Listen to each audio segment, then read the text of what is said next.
Hi, Tony. Good. How are We're you? great. How are you? I have a little frog in my throat. I'm verklempt because I get to talk with both of you. Uh, Uh, wow, what a ride this is on When Calls the Heart. I mean, Erin, I'm going to start with you playing Elizabeth for this many years. Um, you seem to discover something new about her every season. Is that in the writing, or is that you giving us that? Oh, thank you. It's not me. I mean, I bring it to no life, I lines. guess, You but just go up no. there and do your thing. Yeah, I improvise the whole thing. Yeah. No, it is in the writing. We have incredible writers, and they have given me so many different journeys to take over the years. It's never boring for me. It's always interesting. There's always something new for Elizabeth to discover about herself or her community. And yeah, it's been an incredible ride. It continues to be an incredible ride. Kevin, your character Nathan. I mean, he's grown quite a bit as well. I mean, what's the secret of making this show as popular as it is? Well, I mean, It's the uniform. it's the uniform. Yeah. It's the Canadian Mounted uniform. And also I would say, great storytelling. And the fact that I mean, we're coming at the end of season 11 right now into season 12 because we have had such a great reaction with the fans and because we have so many fans that love the show, we're able to just keep telling stories, and then next, or Hmm. whatever. So, I think what keeps people coming back is the great storylines that the writers are writing. Erin, are you going to step behind the camera and direct? I know you produce the show, but are you going to direct some episodes?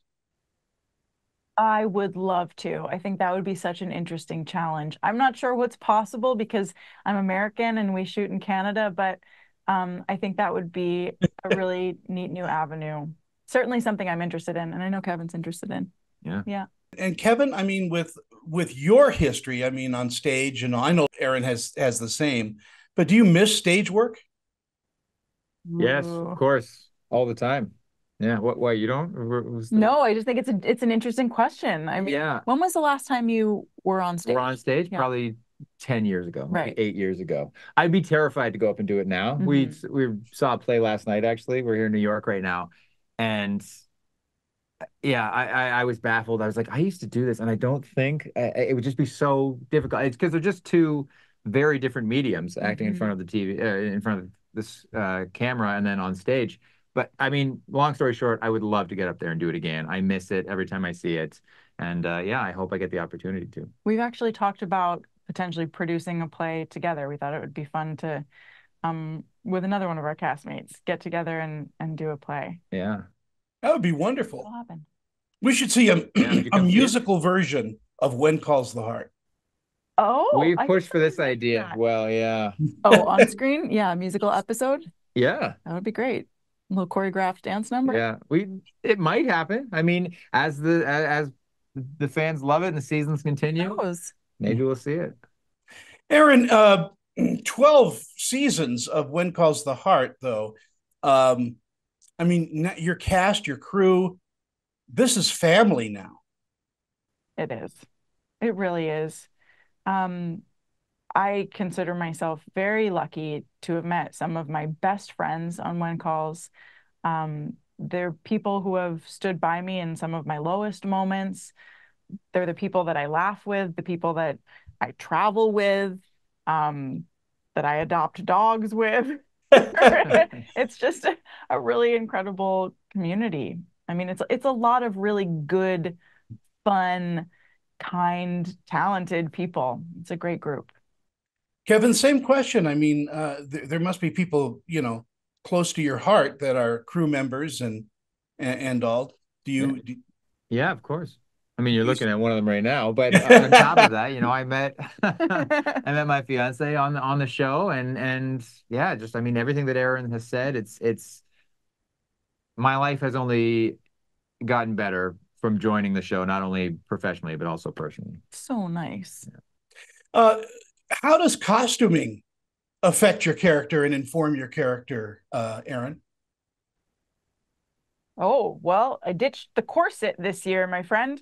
But for Women's a lib, for, women's lib. time, live, baby. yeah, baby. For a long time, I mean, I think there was a real rigidity to the costume, the corset, the the skirts that go all the way down to the ground, often dragging in the mud. I mean, there was it just affected the way I moved through the space. And now as we're moving into the 20s, got rid of the corset, got rid of the long hair, the hemlines come up a bit. We're gonna burn bras in season 14. That's what I heard. Freedom about it. And I think it has led to a lighter, less restricted version of Elizabeth. And I like it. Kevin, why do you think audiences respond to When Calls the Heart?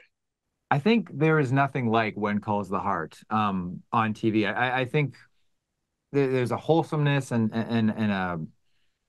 a family genre that used to be offered a lot more on TV that's not offered so much. Mm-hmm. And I think When Calls the Heart does that so well.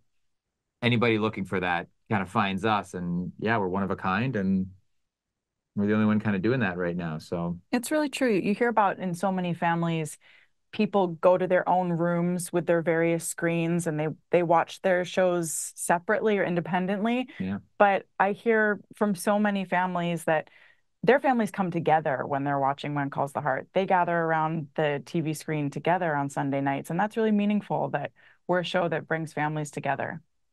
I think you're right. I think there is a need for getting back to wholesomeness. I mean, I grew up with, very, very interesting television back in the 60s and the 70s. The Waltons were very big. And this Sure. has that heart to it that I think people long for. That's so nice. Thank you. Thank you. It's nice to hear. Nice to hear. Erin, I know that you've done your share of Christmas movies, like Kevin has. I mean, but are you looking at other Yeah, welcome. other things Am I to? looking at other projects? Yeah, Well, Do you have the time? do I have the time? I mean, Hallmark keeps me very busy, and I'm very grateful for that.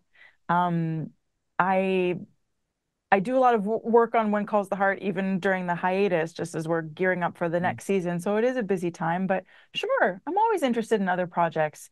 I mean, maybe we'll get this play off the ground at some point. We can get back to the stage. We'll let you know. We'll let you know. I would love that. And in our final moment, Kevin, what do you think audiences take away from watching the series? Well, I mean, kind of going back to what I said before, but they walk away with I think a general sense of community, warmth, family. Like these are the things that When Calls the Heart delivers so well. And yeah, I think like you and your family, you guys watch it together. You watch the community of Hope Valley come together, and I think there's just positivity, warmth, all the things that I think we need in the world right now is what our show can give to anybody that watches it. Our interviews are so short. I'm so loving talking with you guys. Thank you so much for your time this morning. Have a great time with the press, and God bless you both. Thank you. Thank you. Please say hello to your family for us. Yeah. It's really I meaningful will. that you love the show. I couldn't tell them I Okay. was talking to you because they'd be in here with me. So Bring them in. Bring them in. Well, actually, we gotta go. No, we gotta go. Yeah. bye bye. All right. Take care. Thanks. Thank you. Bye, Tony.